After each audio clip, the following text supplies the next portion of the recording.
నీ రూపంలో బతికే ఉందమ్మా.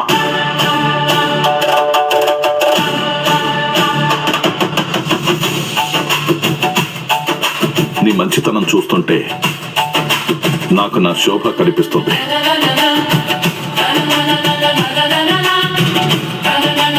నీ డాన్స్లో తన కళ కనిపిస్తోంది.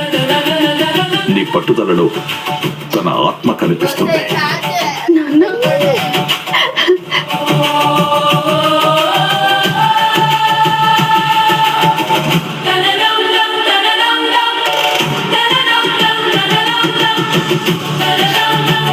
ఇంతకాలం నేను నీకు నాన్నని, కానీ ఇక నుంచి నువ్వే నా కమ్మ.